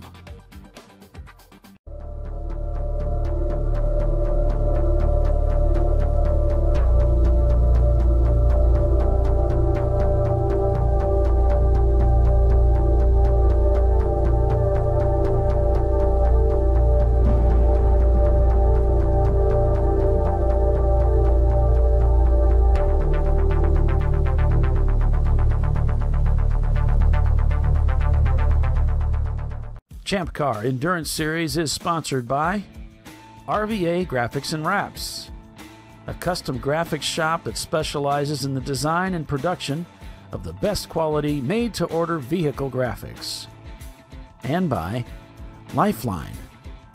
Lifeline uses the latest technology in motorsport fire suppression and extinguishing and is the leader of in-car fire safety systems using Novec and Triple F foam. And Willwood Disc Brakes. Willwood Engineering is a global leader and manufacturer of high-performance, original equipment disc brake solutions. And Cool Shirt Systems. Cool Shirt's personal cooling systems, vests, and garments offer comfort, safety, mobility, and durability when performance matters. And Maxxis Tires. Maxxis Tires International is committed to delivering high-performance, affordable tires to the world. And Frozen Rotors. Premium cryogenically treated brake pads and brake rotors by Diversified Cryogenics. And OMP Sport, one of the world's leading manufacturers of safety equipment and tuning accessories. And by Racing Radios, the leader in racing communications worldwide, providing quality and affordable communication systems for racers and fans alike. And DiscoveryParts.com, offering the best in auto safety racing apparel. ChampCar Live is brought to you by Low Tide Motorsports. More than just a crew. Experience the difference. All right, welcome back, everyone, here to Sebring, Florida on ChampCar Live, brought to you by Low Tide Motorsports. More than just a crew, experience the difference. Paul Veltum, Doc Waldrop, Bill Strong, Tiffany Alexander, who's stepped away for some family duties. She'll be back with us a little bit later, hopefully. But we're bringing you full-length race coverage again this weekend from the beautiful state of Florida. Once again, it's a packed field this weekend with racers, with 80 teams taking the green flag this morning. Teams from all over the U.S. and Canada to compete on this 3.7-mile, 17-turn road course constructed on an active airport for private and commercial use from an old airfield here in Sebring, Florida, Hendricks Field. And so cars have just cycled through from their mandatory driver stint changes, pit stops, taking fuel, getting those cars back out onto the racetrack. So it looks like Crowd Control Racing, a team that was black flagged earlier for passing under yellow, has retaken the lead of this race. So it's American Muscle up front in that Cobra. On board right now with the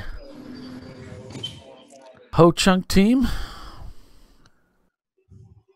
who debuted a 1986 Jeep Cherokee body mounted on top of a Lexus SC300 chassis. 400 chassis with... I don't know what the difference is between a 300 or what is it? The 300 and a 400. Yeah, I don't know what the difference is.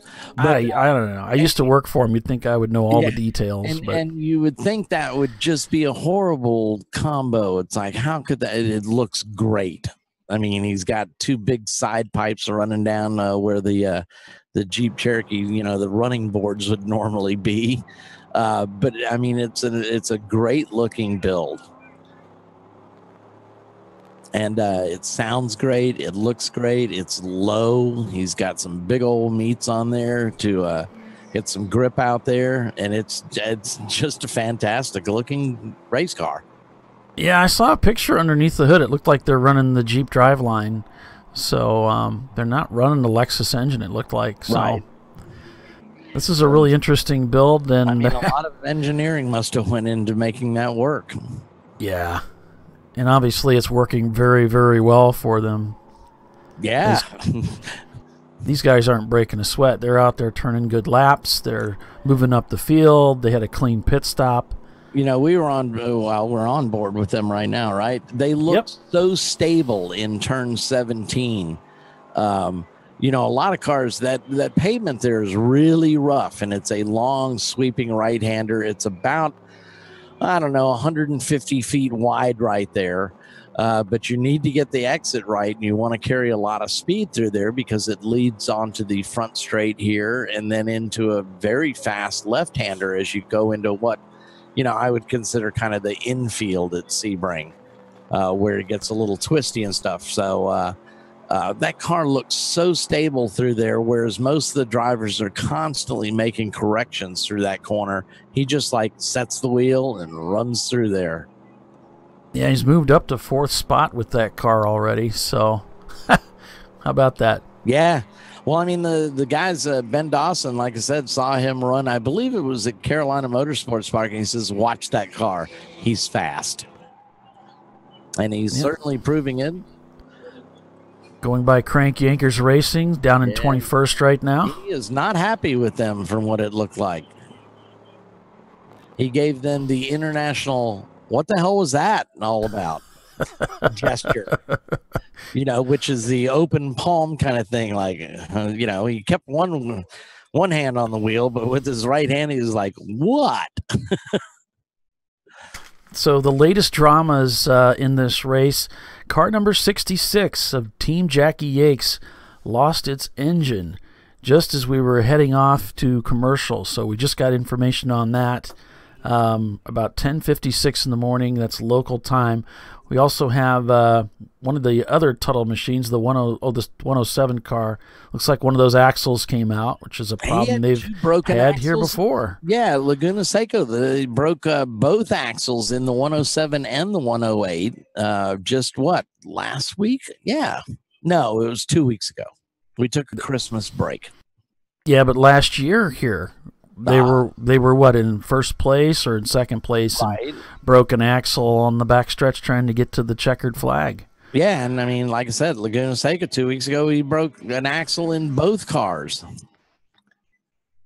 So that's the word from the Tuttle camp, and then we got the 861, which is the only Toyota MR2 that's out here this weekend. Gosh, there, I dared to say it. I dared say it. I don't stopped out on course, but then continued. And the TLM car, the number 3, reported in the paddock again. So they brought that car back in, and they made a driver change. You know, one of the cars that we haven't talked about, I show them in the pits right now, is our 13th place car, Damson Racing. They've done very well with that car. Right, there's always some team that's just kind of working their way up through the running order that it's like, oh, all of a sudden, yeah, there's Birmingham Racing. They're in the 7th spot. It's like, oh, and they, before you know it, they're a huge threat for the top 3. So right. Team Jackie Yakes, the 935 car, the sister car, is up in 12th spot right now.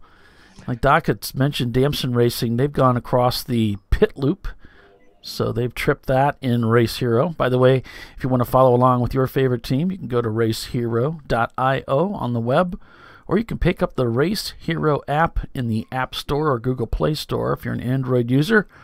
And the app is free. You can follow along with your favorite teams. Just look for the NYE Celebration Sebring International feed from ChampCar Endurance Series. And you can check that out. And what's coming up for 2019, something very special for the ChampCar Endurance Series, is the ChampCar Endurance Series will make history once again as ChampCar will debut at the Indianapolis Motor Speedway. Yeah. ChampCar will make history at the Speedway with the longest running race ever held at the Brickyard, and we're going to do it twice. That's right, 2 10-hour races at the Indianapolis Motor Speedway in 2019. So if you join us, your team will have more track time in a single day's event than any event ever in the history of the Indianapolis Motor Speedway. So I got looking here at Facebook. Tyler Peterson posted a note that the CYR can, they ran out of fuel down the back straight and down pit lane.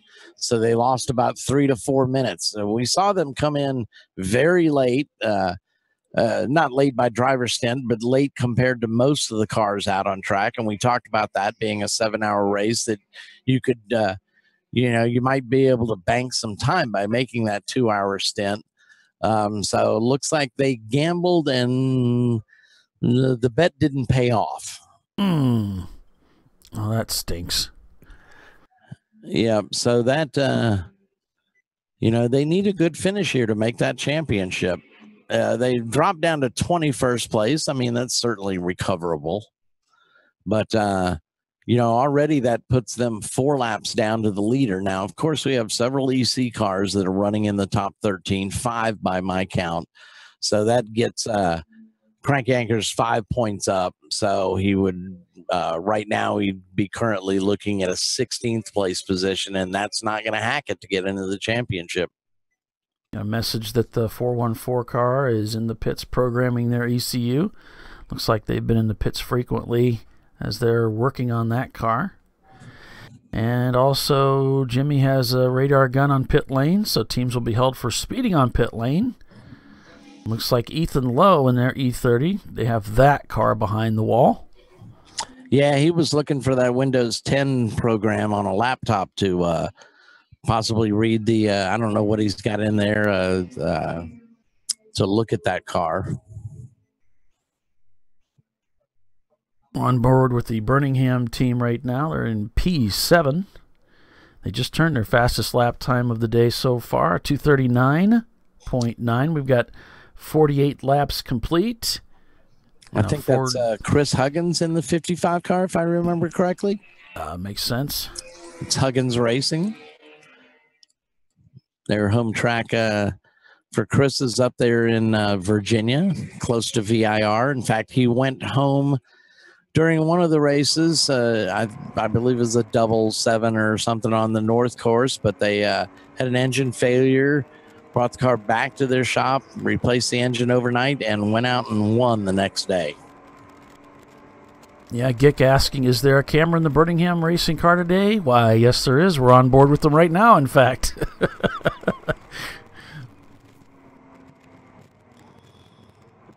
Ho-Chunk is in 5th right now. So it's Crowd Control Racing leading the race. Team Salem Salt in 2nd. KSR Flat Out in 3rd. Good, Bad, and Ugly in 4th. Ho-Chunk in 5th. Glazed and Confused 2 in 6th. Birmingham Racing is in 7th. Level 1 Racing is in 8th. BSI Racing is in 9th. And Agent Chrome is in 10th. All right, I got to stick my head in my paperwork here for a second, Paulie. I like to, 15 minutes after that 2-hour driver stint limit, I like to do another listing just to see how their pit stops went. So I'll be back in like a minute. All right. We'll see you when you get back here. So outside of the top 10, when we look at the positions by class, looking at Class A, sponsored by DiscoveryParts.com. It's Glazed and Confused 2, leading A class. Level 1 Racing in 2nd. BSI Racing is in 3rd. Down to B class, it's Ketron Racing. Then it's Team Salem Mustard, which the car was reported earlier as having smoke come from it, but doesn't look like it's affect them. And then Inactive Motorsports is in 3rd. Down to C class, it's Birmingham Racing, Team Jackie Yakes, and Pistol Star Racing. To D class, it's Crowd Control Racing, Good, Bad, and Ugly, and Team Infinity. And for EC, which we've got 21 cars listed in EC. It was it's Team Salem Salt, KSR Flat Out Racing, and Ho-Chunk in that Jeep.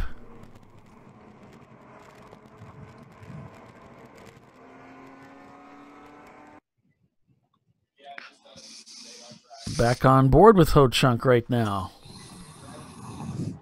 Just having a really good race of it today. They're in 5th spot right now. They've moved up 12 spots to get up into the top 5. Looks like the 414 car, that car that they're working on, has been black flagged for cutting the course. And Happy Moose is back on track with Randy Pope's driving. Looks like Michael, I'm trying to see if I can pronounce that. Helped Randy repair the turbo. So I guess it's a turbocharged Volvo 940.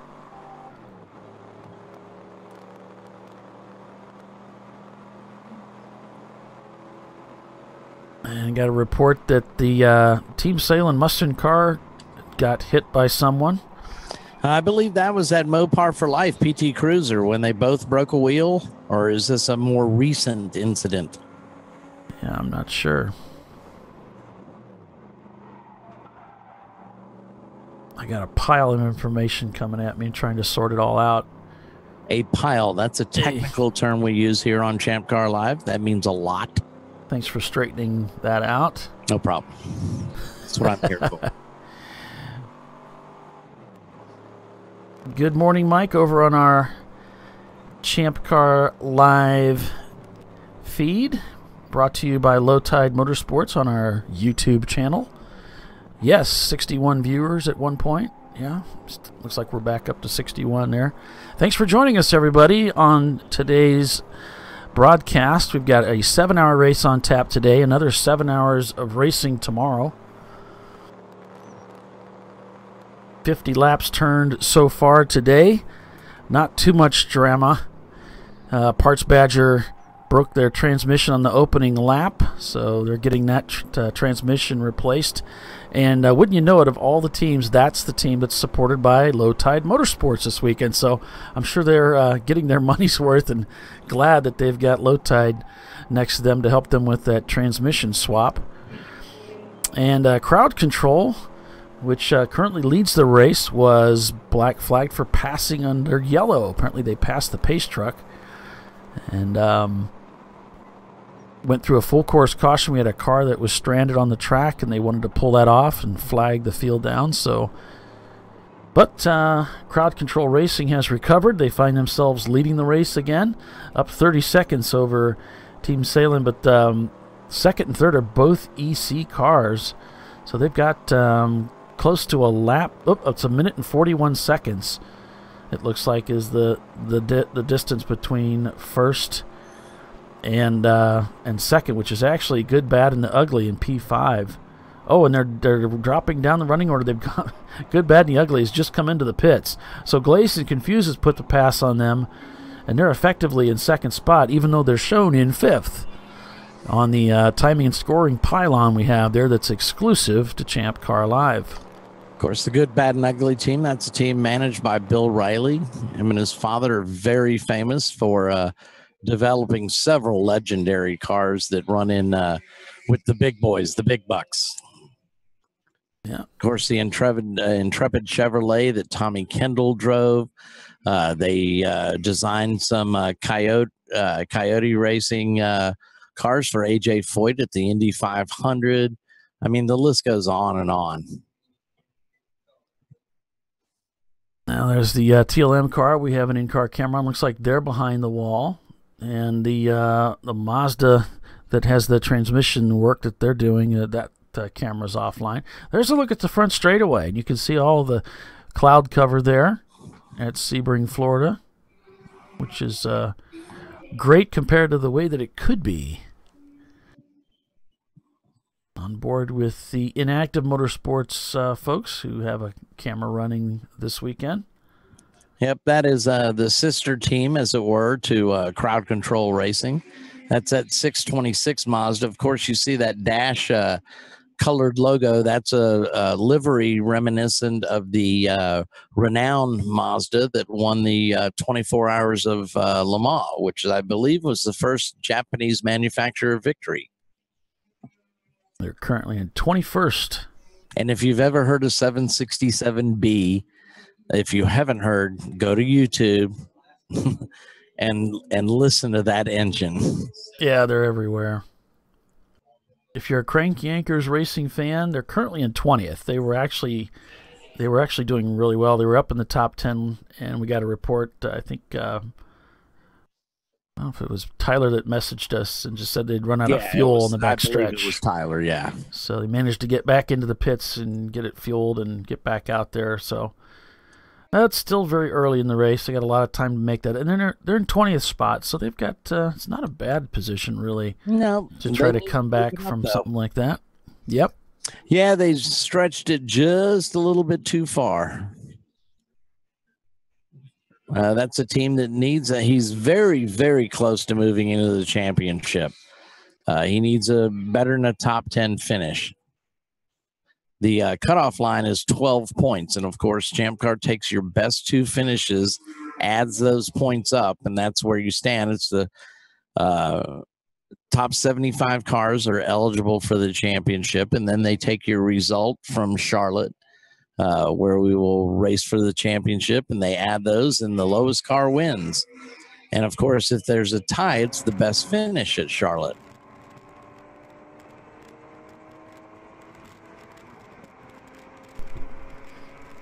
We're working our way down towards the bottom of the hour. When we do, we're going to break away from our live feed and reestablish it. That'll reset things for our Facebook feed. And if you're watching on our YouTube channel, just stay with us. It'll reestablish pretty quickly. I'd like to be established pretty quickly, but that's not going to happen. 17B, there was a spin with wall contact. That would be terrifying in 17B. Yeah. Well, it all depends on if you hit the inside wall or the outside wall. The outside walls, that's probably a 350-foot trip. So you have a lot of time to contemplate your fate. Yeah. But the inside, that's not too bad. Right. But yeah, I mean, the outside radius of that turn is like, it's hard to see. But it's out there. And you're going blazingly fast into that corner. Absolutely. I mean, you've had the whole back straight to get up as many ponies as you can. So, yeah. If you hit on the outside, you like I said, you've got a lot of time to contemplate your coming fate. Our leader has ducked into the pits, Crowd Control Racing, in their SVT Cobra. So they are coming down the standings and currently in P2 with Team Sail and Salt in the Cayman taking the lead of the race.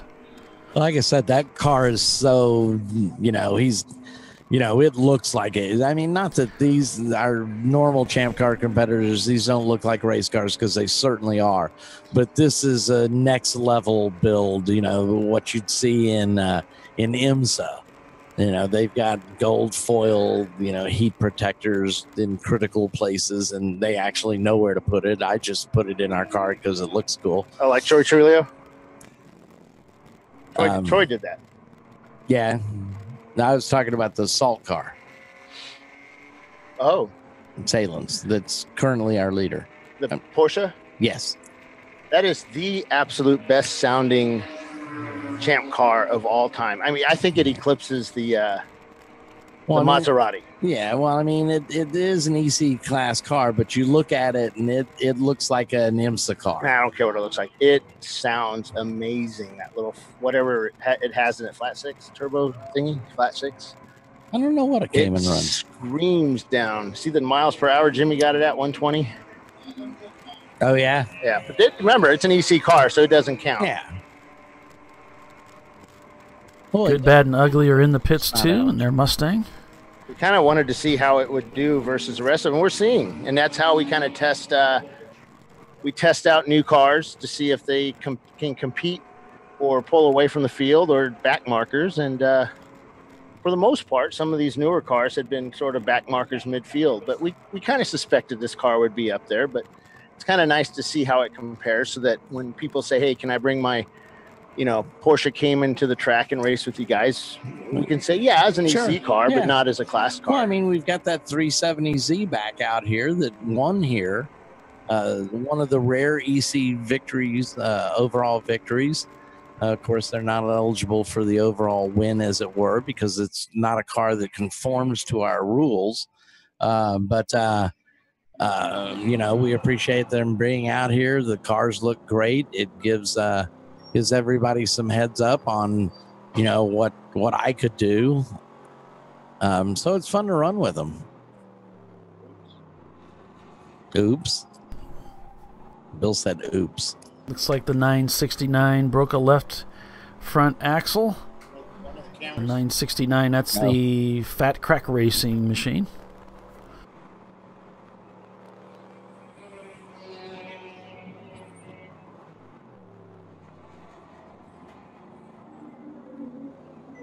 So 53 laps turned so far. We saw Crank Anchors racing there just a moment ago, being passed by Birmingham. They're working their way around this very fast racetrack in Sebring, Florida. Yeah, I mean, the temperature has been staying down. We've got a heavy cloud cover. Can't see any blue sky out there, maybe some behind me. But it's keeping the temps down, which I'm sure the teams appreciate. It's still pretty humid out there. Oh, yeah. It's only about 110 humidity. Can rain inside your eyes. I came dressed for, 50-degree weather. Yeah, he's looking pretty corporate. He's got like slacks on and stuff. Doc in his sexy little shorts. You like those? Those short shorts, they're coming back, aren't they? They are not short shorts. Doc's going to Florida. He's wearing his dolphin shorts today. Well, as you know, I, of course, am a slave to fashion. Yes. Dockers. Yeah. Cargo shorts, man bod. No, dad bod. Dad bod, that's it. Beer belly. Well, your son is what, 17 now? Yes. Yeah, so. Thin as a rail. I hate him.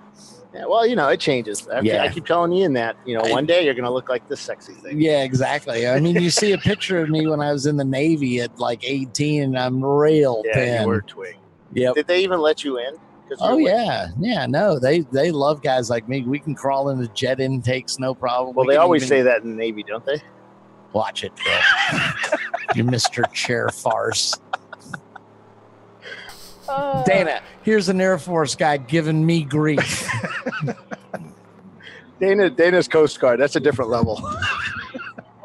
Right. Thank you, Dana. All you Air Force veterans out there, help me out here. All right, so we're down at the bottom of the hour here, guys. We're going to break the feed, reestablish, and then we'll be back here in just a few minutes as we step away for a break. So you're watching the ChampCar Endurance Series at Sebring International Raceway, the New Year's celebration here on ChampCar Live, brought to you by Low Tide Motorsports. More than just a crew, experience the difference. Back in just a moment.